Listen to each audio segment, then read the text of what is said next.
అంత ప్రేమ ఎందుకు చూపిస్తావు? మీకు వినిపిస్తుంది చూడండి ఒక్కసారి ప్లీజ్. హలో అలా ఏంటన్నా ఎక్కడున్నా ఇంత బిజీగా ఉన్నారు మీరు? చెప్పరా కొంచెం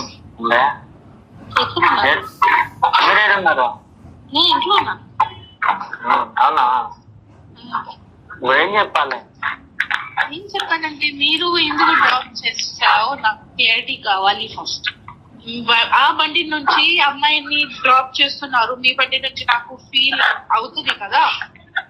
అరే ఆయనకి ఏదో మైండ్ బాగాలేదు కాబట్టి అంటే అప్పుడు అంతే, నాకు కూడా మైండ్ బాగాలేదు అందుకే వీడియో పెట్టాను. ఎందుకంటే నాకు ఏంటంటే ఆ వీడియో చూసి ఆయన కోప్పడతారు, నాకు అదే కావాలి. ఆ వీడియో చూసి ఆయన కోప్పడతారు, ఆయన మైండ్ డిస్టర్బ్ అవుతుంది, అందుకే పెట్టాను. కావాలని పెట్టాను. చెప్పండి, మేము ప్రేమిస్తున్నాను పెళ్లి చేస్తున్నామని అక్కకి తెలిసిపోయింది. ఇప్పుడు అది ఇంకా ఏముంటది? ఏం లేదు కదా. ఇప్పుడు పెడుతున్నా అంటే దీనికి అర్థం ఏంటి అన్నట్టు అంటున్నా. అర్థం ఏంటంటే నాకు మెమోరీస్ ఉన్నాయి, మెమోరీస్ పెడతాను. ఫస్ట్ ఇప్పుడు ఎందుకు పెడతాం మెమోరీస్? నా ఇష్టం, నా అకౌంట్ అంతేనా? అంతే మరి, నా ఇష్టం, నా అకౌంట్. నాకు మెమోరీ ఎలా అంటే ఇది కొత్త ఇయర్ న్యూ ఇయర్ వచ్చింది కదా, ఆ రోజు చాలా గుర్తు వచ్చాడు ఆయన. అంటే పాత మెమోరీస్ చూసాను, దొరికింది, పెడతాను ఎప్పుడెప్పుడు. ఎందుకంటే లాస్ట్ ఇయర్ ఈ ఫస్ట్ నిన్న.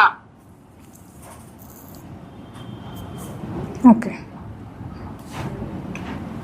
ఓకే, ఇప్పుడు విన్నవరకైతే తనే చెప్తుంది నాకు ఇష్టం, నేను పెళ్లి చేసుకోవాలనుకుంటున్నాను, సో అండ్ సో.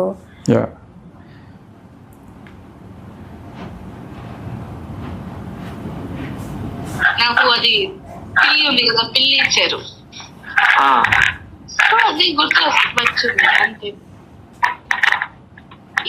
అది గుర్తు వచ్చింది. ఇప్పుడు నా బర్త్డే ఉన్నప్పుడు గుర్తు వస్తారు, ఖచ్చితంగా గుర్తు వస్తారు. ఎందుకంటే ఇప్పుడు ఎవరు లేరు.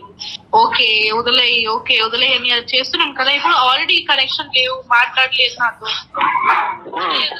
ఓకే ఆల్రెడీ కనెక్షన్ లేదు, వదిలే అని చేస్తున్నారు కదా. ఇప్పుడు అయినా నాకు గుర్తొస్తుంది, ప్రేమిస్తున్నాను పెళ్లి చేసుకున్నాను. ఆవిడ మాట తీరేలా ఉందండి, ఆవిడకి గుర్తులు ఉన్నాయి, గుర్తొస్తున్నాను అంటే ఇట్స్ లవ్ కదా. అవును, ఆ లవ్ చేసింది, ఆయన రాలేదు, అది మండింది, దానికి రేప్ కేసు పెడతారండి. అంటే ఒక్కటి శేఖర్ భాష గారు, ఇప్పుడు ఇదే పాయింట్ ఆఫ్ వ్యూలో ఆలోచిస్తే ఇద్దరు కనెక్ట్ అయ్యి ఇది